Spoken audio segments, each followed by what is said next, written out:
The moment you have all been waiting for is finally here. I'm finally doing my tattoo tour.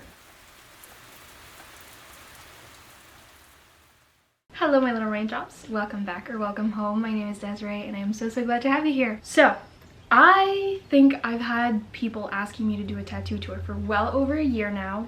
I had a video recorded well over a year ago because I was living at my other place and I just lost all the footage and I got really discouraged. But now here we are with a real updated tattoo tour and I'm so excited to tell you all about them. So I am going to attempt to show you the tattoos as well as possible. There are some that are in some tricky places like my ankles. I might have to do a bit of gymnastics there, but we're gonna figure it out. I will also try to go in chronological order as best as I possibly can because I don't think I remember exactly when I got each and every single one of them, but I will do my best. Before we get into that though, I would love to tell you a bit about why I decided to ever get my first tattoo and why it sort of grew into something that I get done regularly. I get, I think, minimum 2 tattoos a year since I started getting them. Last year and the year before that too, I think, was a year where I got a lot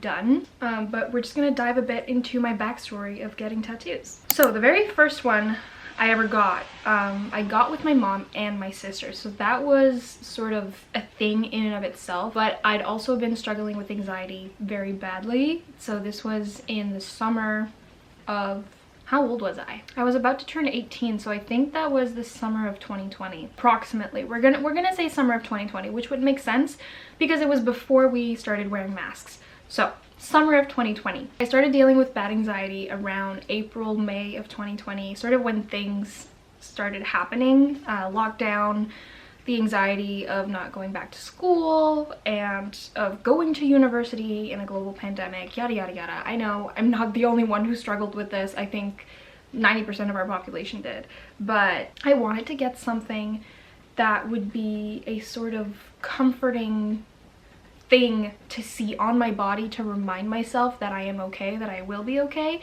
And so I got 2 tattoos done the very first time I went, and I got that sort of emblem of comfort and safety, as well as the tattoo that I got with my mom and my sister.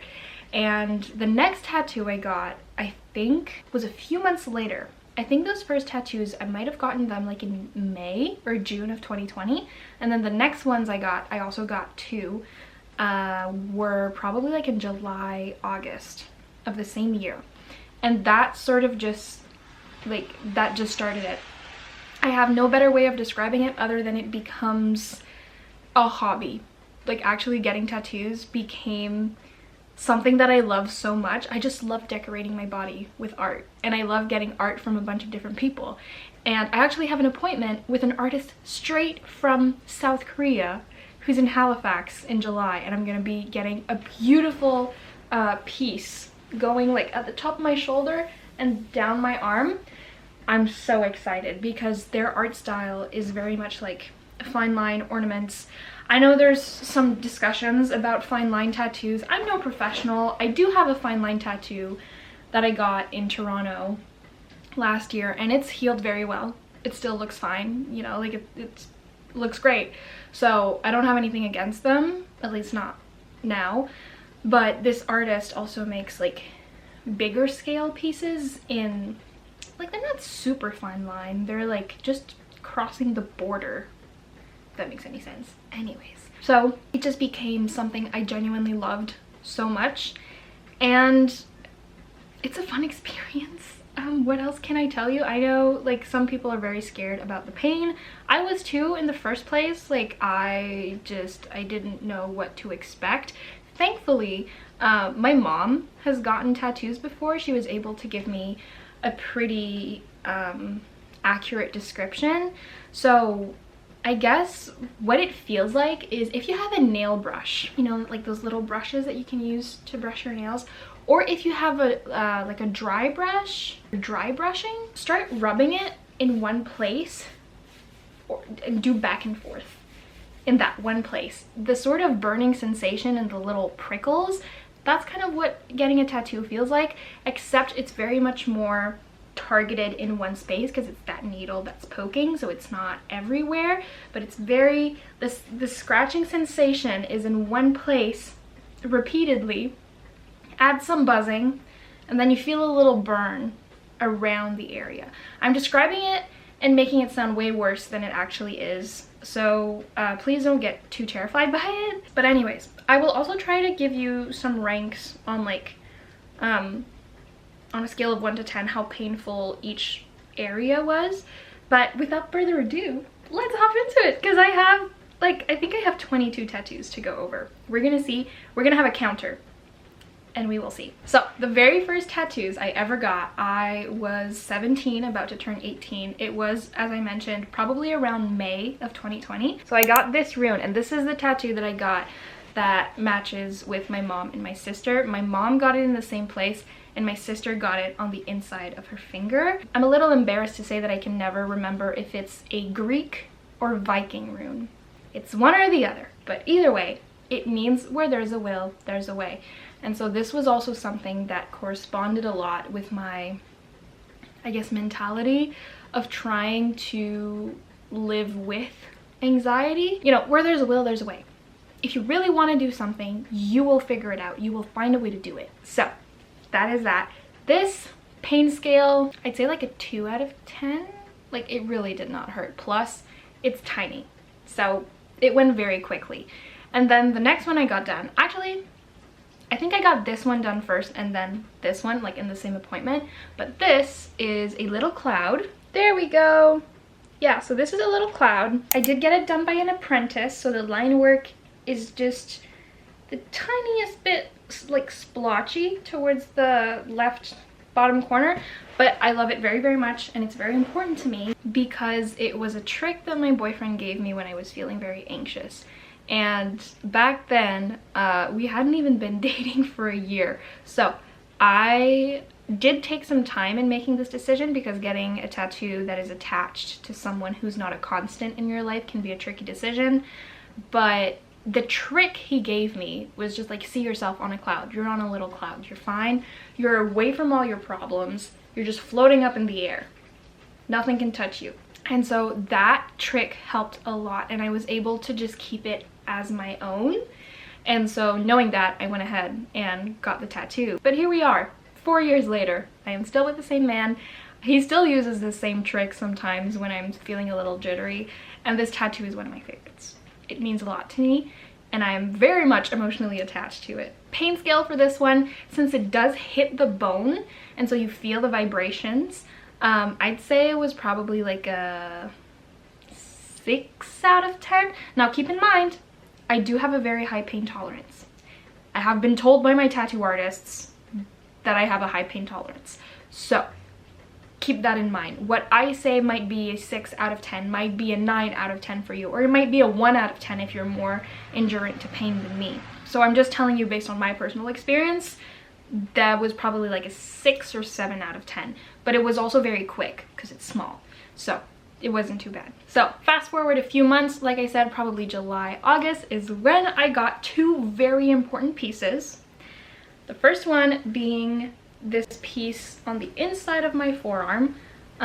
So this tattoo, not including like the little umbrella that I have here, that's another one. This entire piece, the Hangul, which is the Korean alphabet, so this is written in Korean, and the flower bouquet is insanely important to me because I drew this. I drew this piece on my iPad when I was 17. So this in Korean, it means it's okay, it's all right, you'll be okay.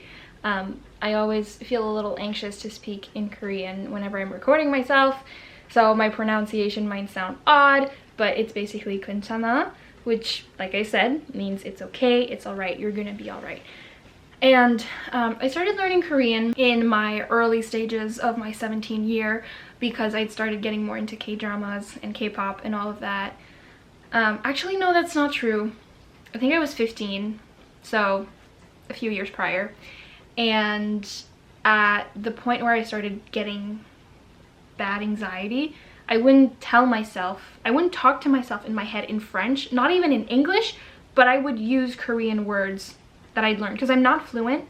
I know you know, the basics, but I would often use that one line and just keep repeating it. And so it became a sort of mantra to help me get through it. And then the flowers, to the left is my father's birth flower, in the middle it's my birth flower, and to the right it's my mom's birth flower. So also, please keep in mind, I know that the middle one is not a poppy, which is typically what's most associated with August as being the birth flower, but there are two different types. So I went with this one, which I can never remember the name of, but that's what I wanted, so that's what I drew. This pain level, it took a while. Like, it took longer than my other ones. So I'm gonna say probably a 6 out of 10, just because like the filling for this one, there was a lot of rubbing. So that wasn't very pleasant, but I was fine. Like, I had my music, I was totally fine. And after this one, in the same appointment, I got another really important one, which is on my ankle. So this is gonna be complicated to try to show you. It's this one here. I apologize in advance if the quality of that sucked. So for anyone who's familiar, that is a section from a Studio Ghibli movie. This poster right here, Spirited Away. So this is the scene where Chihiro gets like found out, and Haku tells her like, just run, I'll keep them entertained. And they're running across the bridge, and he goes like this and blows, and then just a bunch of like, I don't know what they are. At first I thought they were chili blossoms. At first I thought they were cherry blossoms, but the sound sounds like broken glass or water, which at a later point it will make sense. When he does that, it's sort of like a protective barrier to keep Chihiro safe while she actually gets somewhere where she can hide herself and get to safety. And so again, I was very big on my like, use tattoos to protect your mental state phase, and so this was the mindset I had, was that every step I take, Haku is there building a protective barrier for me from anything that might harm me physically or mentally or emotionally. So another very important tattoo, and the guy who did it, absolutely amazing. Just like it's one of my favorite pieces. I say that about every single one of my tattoos, but it genuinely is one of my favorite pieces. I love it with everything that I am. And it's so perfect, and when you look at it, you can absolutely tell, like, if you know the movie, you know what this is. A very important tattoo in my life. And then, the next one I got, if I am not mistaken, this was probably, was it a year later? I think it might have been a year later. I think. Now this one I'm not sure. Don't trust me on that. But the next one is my chest piece, which I will get closer. A tattoo that I got matching with my mom. She has it in the same place, same piece, same shading, same everything, and we got it for Queen's Gambit. We watched, and actually we binged Queen's Gambit together over Christmas break in 2020. We got this done together at the same time. Took about an hour and a half. This one hurt. Main reason is because this is realism. So it looks genuinely like I have a chest piece on my shoulder. Because of that, lots of shading. And there was a lot of dry rubbing. If you've ever gotten a tattoo and the artist uses a dry paper towel to keep on wiping at your skin repeatedly and only using, you know, the cleaning stuff once in a while, you know the agony, okay? It hurts so bad, especially when there's a lot of shading, because that means there's a lot of rubbing on the skin. It's obviously, it's angry. The skin is angry. It does not want any more rubbing. You are being poked with a needle repeatedly. It doesn't want any dry rubbing. So that's the main thing that hurt, not necessarily the actual tattooing process. It was more the paper towel that just drove me nuts. But I obviously do not regret it. I was gonna say this is one of my favorite pieces. I keep saying that, but I do genuinely love this piece, and it's very meaningful to me because I have it with my mom. After that, I started getting tattoos in the area I currently live in, which is where I moved for university. And if I'm not mistaken, which ones did I get? Yes, okay. This set, and this set, which I will get closer to give you some descriptions. So I went to an apprentice to get these. He did a fantastic job. The main reason I went there was to get the first tattoo. which is handwriting. And so the first line says, "Whatever you feel," and then the second line says, "Can never be wrong." This is a quote from an Ed Sheeran song. I am very much a big fan of Ed Sheeran, have been since I was in middle school, really. And his music means a lot to me, and it's a very big bonding thing that I have with my dad. We both love him, and we have some very good memories of listening to his music when I was getting my driver's license and driving to school every morning with my dad in the car. Anyways, so there's also a funny joke behind this one, because the first line is written in my mom's handwriting, and the second one is in my dad's. So I both asked them, like, hey, I have a project for poetry where I need to have like the handwriting of all my family members, blah blah blah. Can you please write, like for my dad, in quotation marks, "Can never be wrong"? And then I told my mom, and I texted them for this. My dad got it. My mom, I texted her, "Can you please write in quotation marks, whatever you feel?" And I told her, don't actually write like what you're feeling, just write it word for word. 30 minutes later, she sends me a picture of a letter that she'd written of how she was feeling in the moment.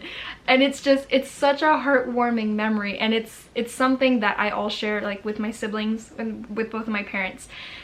And then after that, I FaceTimed her and I told her, like, you didn't need to write that, you just needed to write the words. Anyways, she wrote them and I got it tattooed. My parents are my best friends, and so getting this was inevitable. I was gonna get their handwriting on my body at some point in time, and this is the first one. I do think I will eventually get more, but it was very important to me, and it was very nice getting their reactions. And then on the same appointment, I got the other two that I showed you. These three, the coffee cup, the dragonfly, and the umbrella, are for Gilmore Girls. If you know, you know, and you especially know what I mean with the umbrella. Okay, I know people are most likely going to be shocked to hear this, but I was a Logan girly. Sorry.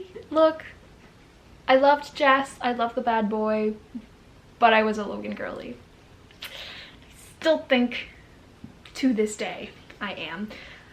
I will get back to you on that this fall when I rewatch Gilmore Girls for my annual rewatch. Things might have changed, I don't know, we're gonna see. But anyways, Gilmore Girls tattoo, strongly recommend it. Just realized I did not tell you the pain for the Haku tattoo. The Haku tattoo was like a 3 out of 10. And then this one was like a 2 out of 10, 2 out of 10, and then 3 out of 10 for this little guy, which is an open book. I got this done when I decided to switch my major from history, well actually no, my honors from history to English. And this was in 2021, so I'd started my accounts and my business by then, and books were literally my entire life, and so I wanted to have a tattoo to commemorate that. After that, this was a few months later, I got soot sprites, which are on the inside of my right ankle, and at the same time, my tattoo artist, which did the ones on this arm, had posted some flash for a little flower, which I have at the back of my ear. The soot sprites are yet again from Spirited Away, and this was probably like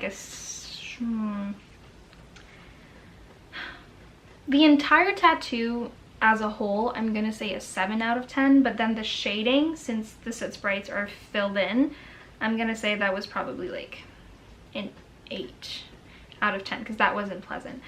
But I got these soot sprites because Spirited Away is my favorite Studio Ghibli movie, and so I just love those little soot balls so much, and I wanted to get a tattoo for it. That's the only reason. At this point in time, I think this was like in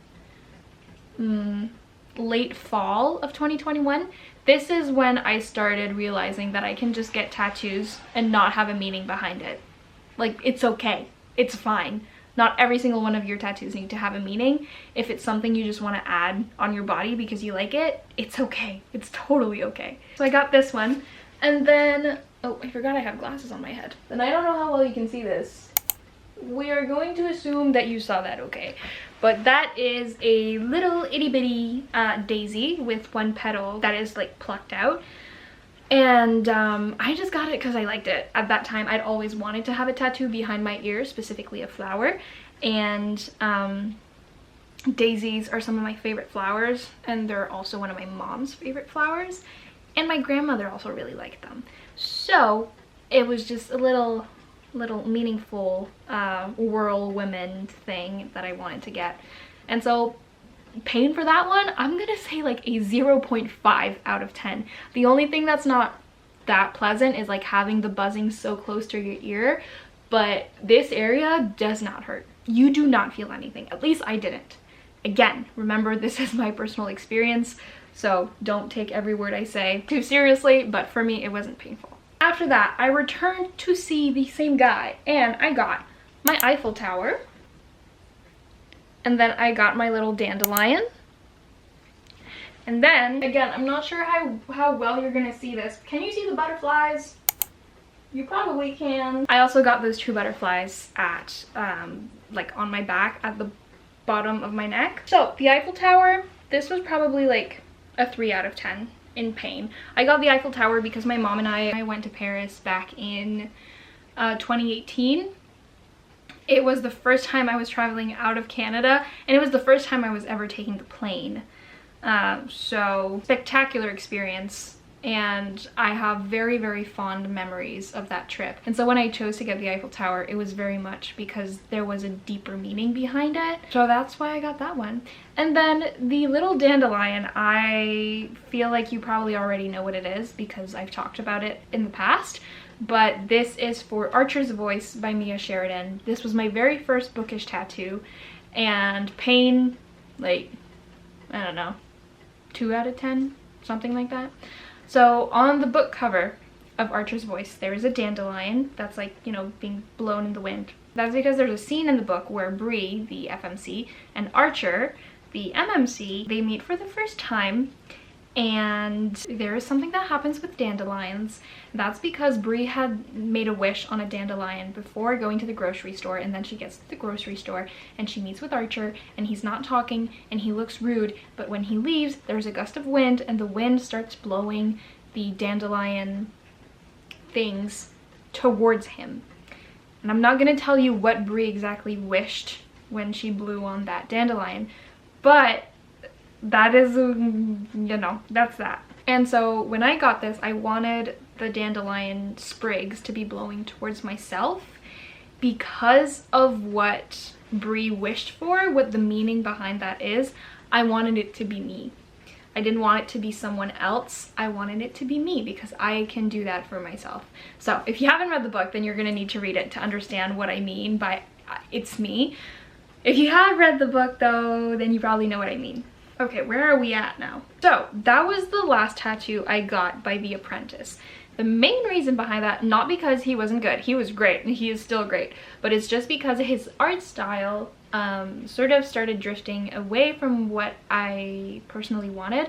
And so I went to see one of the other artists that were at the same studio, and I got my next bookish tattoo, which is my honeybee. So I got my honeybee for my favorite book of all time, Small Favors by Erin E. Craig.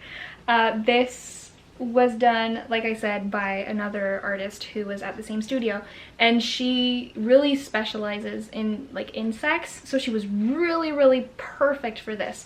And so we have the honeybee in the middle with the honeycombs, and I specifically wanted forget-me-nots around it just because they're one of my favorite flowers and I love them so much, and I just get so happy when I see them come out of the grass when summer arrives. So got this done. This for Pain, I want to say was like a 4 out of 10.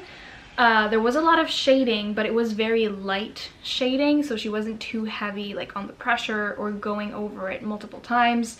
And she was great. There was not a lot of like filling in, and I love it so much. It's one of my favorite pieces. Then after that, I went back to see this artist, and I think I got these 2 little ones first. So I specifically got these because they are 2 of my favorite songs from RM/Namjoon's album Mono. My favorite songs are Forever Rain and Tokyo. And so there's Tokyo, the first one, which is like an origami crane, whatever you want to call it, with 01, because that is the #1 track. And then the next one, Forever Rain, is an umbrella with 07, because that is the 7th track on the album. So Pain for those, I want to say like they were maybe a 2 or 3 out of 10. Again, this is just the line work. There's no shading, so this was very quick, very easy, very much painless. It didn't hurt that bad. Again, same artist who did this. And then after that, I don't know how I'm gonna show you this one because it's on my rib cage, but we're gonna attempt. So you can see from the top here, I have like a very big star over here. So there's the main star in the center, and then a bunch of little stars that follow the rib cage. This one, ooh, man, okay. Funny story about this one, actually. Why is the lighting so weird? So I do have a bit of a funny story for that one. Like the middle piece, that was fine. That wasn't too bad. But then when it started getting to like the actual bone on the rib cage around here, ooh, I started feeling really weird and like a little dizzy and like just like really heavy right here. And I was just sitting down on the table, you know, just like this, letting her do her work. And I was thinking, why do I feel like this? Like, why do I feel like choked? And I don't know why it did that. But then I realized, oh, it's because I want to cry. What was that experience exactly? Because why was I confused about feeling like I needed to cry? Why did it not like click that, oh, like, oh no, don't cry, don't cry. It was completely like, I was completely lost about what that feeling was, and it was just a feeling of I need to cry. I did not cry, I was fine, but the pain for that one was probably like, overall I'll give it an 8.5 out of 10, but when it hit on the ribs, that was probably a 9 out of 10. Like, just the buzzing, the sensation was not great, but I love this. I love every single one of my tattoos. I know I keep repeating myself, I'm sorry, but I do really love this one. And it's a nice little secret piece, you know, like you only see it if I wear a shirt that's like really low because you have the star that peeks through. And I am still thinking about possibly like adding a continuation so that it comes up here. I don't know, but it's a nice little peekaboo and I like it. Ooh, okay, another one that I got by this same girl. I think I got this one, I'm so sorry, I lied. I got this one before before the album things, before this one. This is the first one I ever got from Kate, that's her name. So this is a tattoo that I specifically got for Peter Pan. The North Star and like the second star to the right and just get to Neverland. That is what this is for. I have loved Peter Pan ever since I was a kid. Honestly, ever since I watched like the original Disney movie and then the live action one, I've just been enamored by it. I still haven't read the book though, and that's something I genuinely need to address because I want to read the book very badly. I love it a lot, and I wanted to have a tattoo that reminded me of you can stay young forever. No matter how old you get, you will still stay young at heart. And so this is what this is. And I just completely fell in love with Kate's style. That's why I got a bunch of other ones by her. Give it a 5 out of 10. It wasn't that bad. Okay, and then after that, I think... Oh, okay. The next one I got is the one I got in Toronto. So I got that tattoo when I was in Toronto in February. So the first time I ever went. I got that done the day before we were leaving, and it's specifically from an artist who specializes in fine line. And I got it specifically for this movie right here, Your Name by Michael Doshinkai.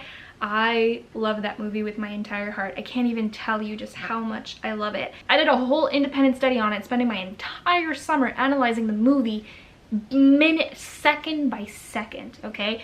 I wrote 40 pages worth of analysis on this movie and its meaning.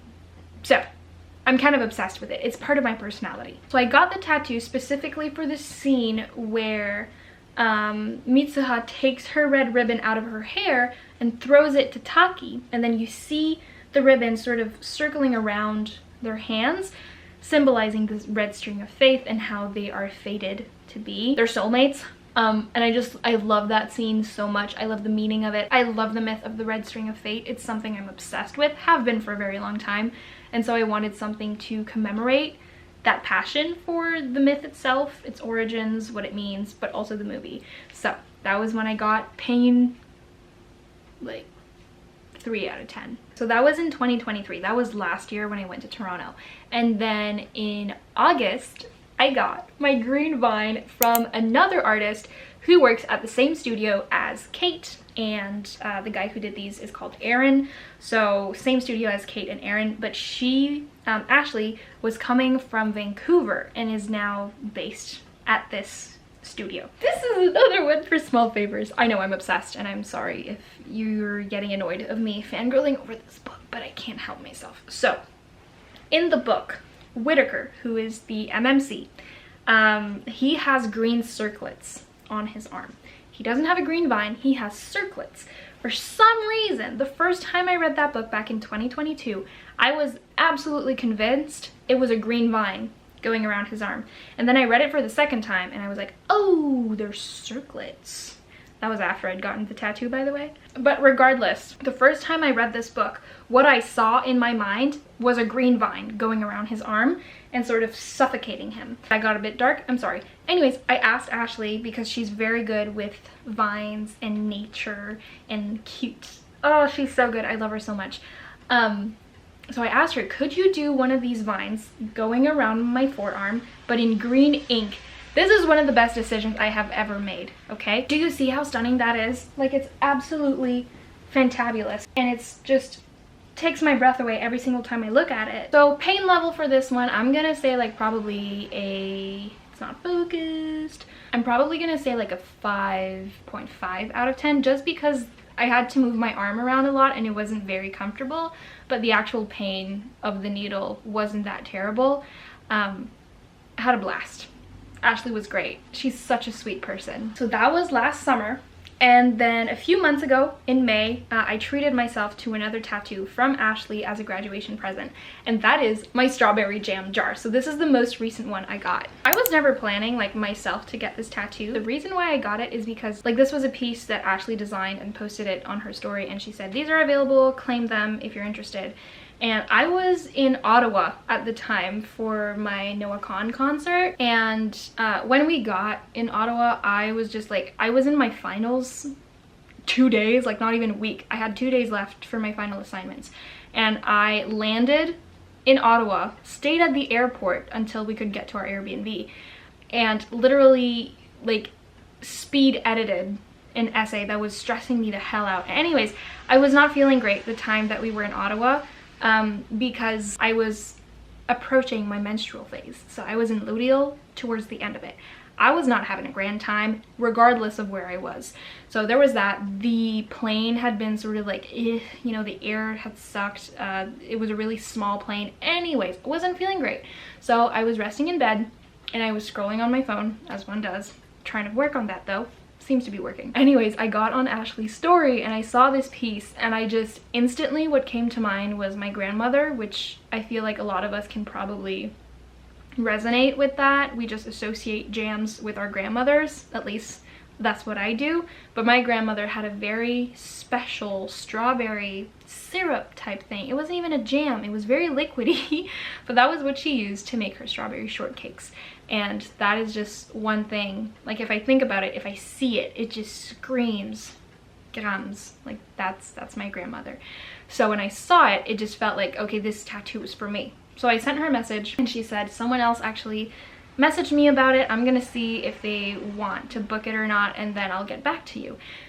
That person did not book it, and so it was mine, and I got this in May. Pain level on this one, I want to say it was like probably a 7 out of 10.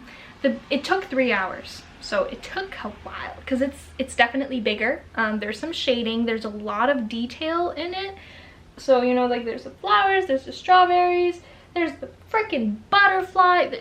Beautiful piece. It took a while, but it was worth it. And so I would say like the first half wasn't too bad, and then the second half where she focused more on the shading and the details, so she had to go over certain patches, that was a bit agonizing, but I got through it because that's just what I do. So I would say probably like, what did I say? A 6?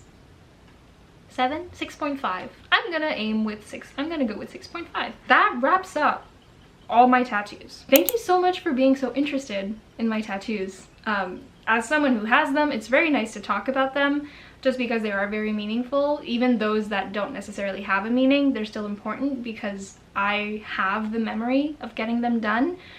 And each and every single one of these tattoos were made at such a different point in my life. And thinking back on when I got my very first tattoo in 2020, I don't even recognize myself. Like, I am so far from the person I used to be when I was 17, now that I'm about to turn 22. And it's just, if I keep talking about it, I'm gonna start crying, because it's genuinely so insane to see that I made it. Like, I got through it. I got through university, I got through my anxiety, I now know how to live with it, I know how to work with it. It's no longer there to defeat me, it's there to help me learn how to listen to my body. And I made it. It's just, oh, it's such a good feeling to think about it. Like, I see my cloud now on my finger, and it's not just a reminder of you can battle anxiety and all of that. It's also a reminder of you did. Like, you did it. Why is it so bright now? Oh my goodness. I just realized that when we started the video, it was really dark outside, and now the sun is peeking through the clouds. So that's why it's so much brighter. But it was very nice to talk about this, I realize now. So thank you for anyone who asked me to do a tattoo tour, because you got me to do it. And it was very nice and somewhat healing, so I really appreciate it. So as I always say, with that, I will let you go. Thank you so much for watching. Thank you for clicking on this video. And if you enjoyed what this was, and if you enjoyed the rest of my content, it would mean the world if you chose to join the little Raindrops family. Like, comment, interact, do whatever you want.